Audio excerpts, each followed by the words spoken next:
Learn physics with a clear concept চ্যানেলে সকলকে স্বাগত। আজকে আমরা আলোচনা করব জৈব ভঙ্গুর ও জৈব অবিশ্লেষ্য polymer, biodegradable and non biodegradable polymer. ক্লাসটা দশম শ্রেণীর ছাত্রছাত্রীদের জন্য তৈরি করা হয়েছে। আজকের আলোচ্য বিষয় হবে জৈব ভঙ্গুর ও জৈব অবিশ্লেষ্য polymer, biodegradable and non biodegradable polymer. প্রথমে আসবো polymer. What is polymer? Polymer কি? পলিমেরাইজেশন বিক্রিয়ায় বহু সংখ্যক সরল অণু পরস্পর যুক্ত হয়ে যে উচ্চ আণবিক ভর বিশিষ্ট যৌগ উৎপন্ন করে তাকে পলিমার বলে। পলিমারাইজেশন বিক্রিয়ায় বহু সংখ্যক সরল অণু পরস্পর যুক্ত হয়ে যে উচ্চ আণবিক ভর বিশিষ্ট যৌগ উৎপন্ন করে তাকে পলিমার বলে। পলিমারের উদাহরণ, এখানে একটি পলিমারের উদাহরণ দেওয়া হয়েছে NCH2 ডাবল বন্ড CH2, অর্থাৎ এটি পলিথিনের উদাহরণ। পলিথিন একটি পলিমার।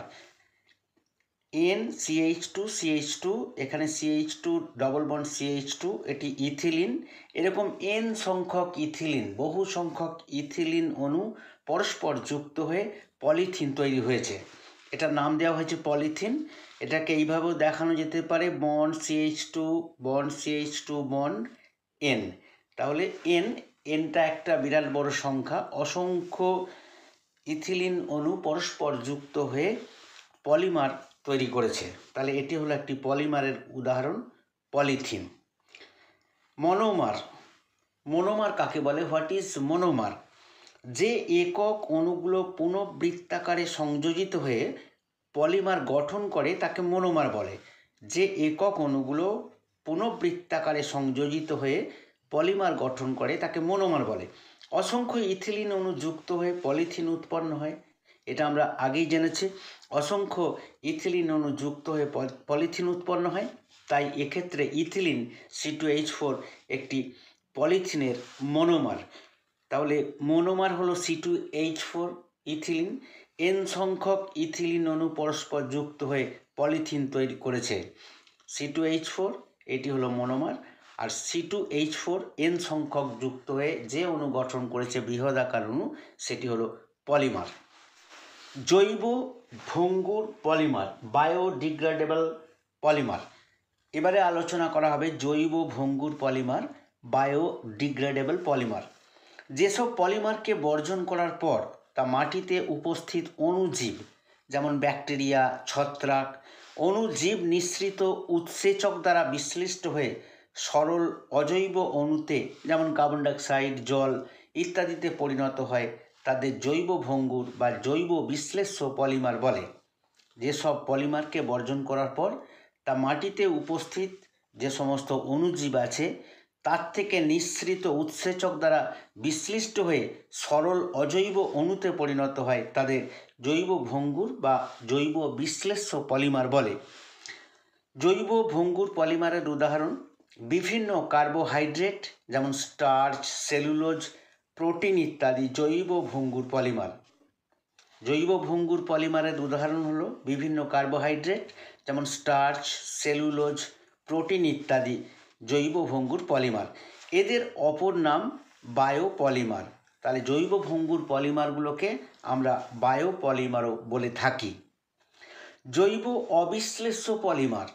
জৈব অবিশ্লেষ্য পলিমার কি? What is non biodegradable polymer? যে সমস্ত পলিমার জীব অণু থেকে নিঃসৃত এনজাইম দ্বারা বিশ্লিষ্ট হয় না এবং অবিকৃত অবস্থায় থেকে পরিবেশকে দূষিত করে তাদের জৈব অবিশ্লেষ্য পলিমার বলে। জৈব ভঙ্গুর পলিমারের ক্ষেত্রে ওই পলিমারগুলোকে অণুজীব থেকে নিঃসৃত যে উৎসেচক তার দ্বারা বিশ্লিষ্ট হয়ে একটা সরল অজৈব অণুতে পরিণত হচ্ছিল, কিন্তু জৈব অবিশ্লেষ্য পলিমারের ক্ষেত্রে এগুলো জীব অণু থেকে নিঃসৃত এনজাইম দ্বারা বিশ্লিষ্ট হয় না এবং এরা অবিকৃত অবস্থায় থেকে যায় এবং পরিবেশকে দূষিত করে, তাদের জৈব অবিশ্লেষ্য পলিমার বলে। উদাহরণ পলিথিন, ডিডিটি, কীটনাশক ইত্যাদি। এই পলিথিন, ডিডিটি, কীটনাশক এইগুলো হচ্ছে জৈব অবিশ্লেষ্য পলিমার। জৈব অবিশ্লেষ্য পলিমারের ক্ষতিকারক প্রভাব। এবার দেখা হবে এই যে জৈব অবিশ্লেষ্য পলিমারের কথা আলোচনা করা হলো, অর্থাৎ যে সমস্ত পলিমারগুলো জীবজ অণু থেকে নিঃসৃত এনজাইম দ্বারা বিশ্লিষ্ট হয় না এবং অবিকৃত অবস্থায় পরিবেশে থেকে পরিবেশকে দূষণ করে, সেগুলো অবিশ্লেষ্য পলিমার।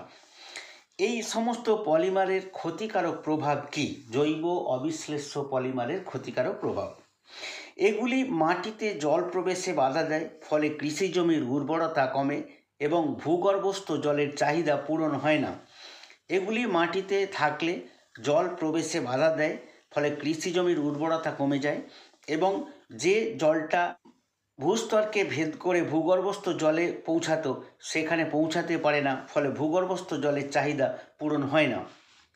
এইসব পলিমারগুলি নর্দমায় পড়ে জল নিকাশি ব্যবস্থাকে ব্যাহত করে, ফলে রাস্তাঘাট নোংরা জলে ভরে যায় এবং মশা মাছির বংশবৃদ্ধি ঘটে, ফলে রোগ সংক্রমণের আশঙ্কা বাড়ে। এই যে পলিমার, জৈব অবিশ্লেষ্য পলিমারগুলি যদি নর্দমায় পড়ে তাহলে জল নিকাশি ব্যবস্থা ব্যাহত হয় এবং রাস্তাঘাট নোংরা জলে ভরে যায় এবং মশা মাছির বংশবৃদ্ধি ঘটে, ফলে রোগ সংক্রমণের আশঙ্কা বাড়ে। পলিমারগুলির দহনে carbon monoxide, sulphur dioxide, nitrogen dioxide এই সমস্ত গ্যাস উৎপন্ন হয়। এই পলিমারগুলোকে যদি দহন করা যায় এ থেকে উৎপন্ন হয় carbon monoxide, sulphur dioxide, nitrogen dioxide ইত্যাদি গ্যাস। আর এই গ্যাসগুলি বাতাসে মিশে বায়ু দূষণ ঘটায়। পলিমারের দহনে carbon monoxide, sulphur dioxide, nitrogen dioxide গ্যাসগুলো বাতাসে মিশে বায়ু দূষণ ঘটায়। পলিমারগুলি যত্রতত্র ফেলায়, এগুলি অবিশ্লেষ্য হওয়ায় মাটিতে মেশে না। পলিমারগুলো যেগুলো জৈব অবিশ্লেষ্য পলিমার, এগুলোকে আমরা যত্রতত্র ফেলে দিই এবং যত্রতত্র ফেলার জন্য এগুলো অবিশ্লেষ্য হওয়ায় মাটিতে মেশে না। এই জৈব অবিশ্লেষ্য পলিমারগুলো অবিকৃত অবস্থায় থেকে যায়। মাটির নিচে দীর্ঘদিন থাকায় জলবায়ুকরণের মাধ্যমে উৎপন্ন বিষাক্ত পদার্থ মাটিতে মিশে অনেক উপকারী ব্যাকটেরিয়াকে ধ্বংস করে। মাটির নিচে এই জৈব অবিশ্লেষ্য পলিমারগুলো দীর্ঘদিন পড়ে থাকার ফলে জলবায়ুকরণের মাধ্যমে উৎপন্ন হয় বিষাক্ত পদার্থ। সেই বিষাক্ত পদার্থগুলো মাটিতে মেশে এবং মাটিতে উপস্থিত অনেক উপকারী ব্যাকটেরিয়াকে এরা ধ্বংস করে। পলিথিনের ক্ষতিকারক প্রভাব ও প্রতিকারের উপায়।